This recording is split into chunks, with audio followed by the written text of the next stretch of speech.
গল্প golden tree.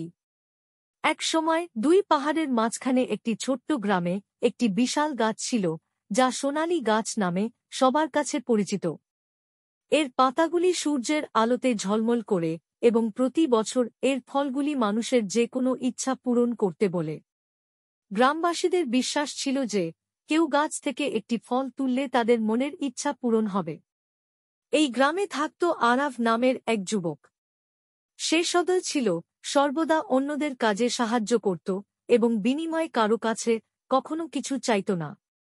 Golden tree এবং এর জাদুকরী ফল সম্পর্কে সে অনেক গল্প শুনেছিল, কিন্তু আরাভ কখনো একটি ফলও বাছাই করেনি।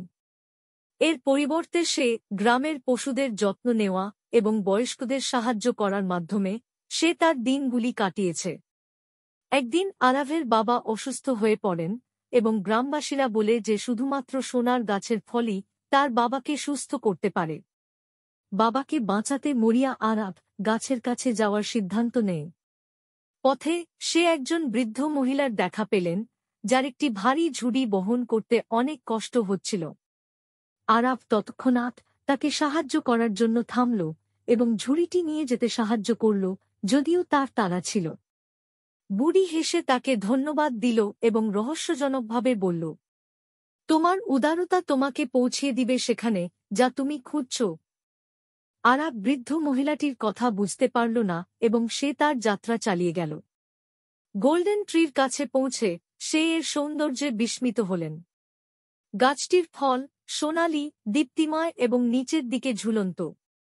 সে একটি ফল বাছাই করার সাথে সাথে একটি কণ্ঠস্বর বাতাসে প্রতিধ্বনিত হল। কথাটি হল, শুধু যারা খাঁটি মনের অধিকারী তারাই এই গাছ থেকে ফল নিতে পারে। আরাভ থেমে গেল।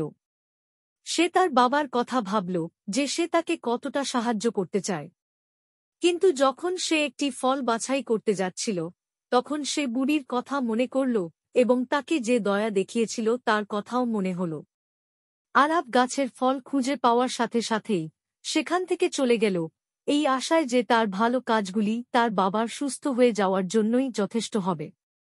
বাড়ি ফেরার পর আরাভ দেখতে পেল যে তার বাবার স্বাস্থ্যের অলৌকিক উন্নতি হয়েছে। তখন সে গ্রামবাসীদের জিজ্ঞাসা করল যে এটি কিভাবে হয়েছে। তারা তাকে বলল যে আরাভ বুড়িকে সাহায্য করার সাথে সাথেই তার বাবা সুস্থ হতে শুরু করেছিল।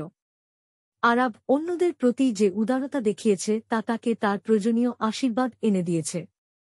গল্পের নৈতিকতা হল, সত্যিকারের সুখ এবং পরিপূর্ণতা আসে বিনিময়ে কিছু আশা না করে অন্যদের সাহায্য করার মাধ্যমে। আপনার হৃদয়ের মঙ্গল সব সময় আপনার কাছে ফিরে আসার পথ খুঁজে পাবে।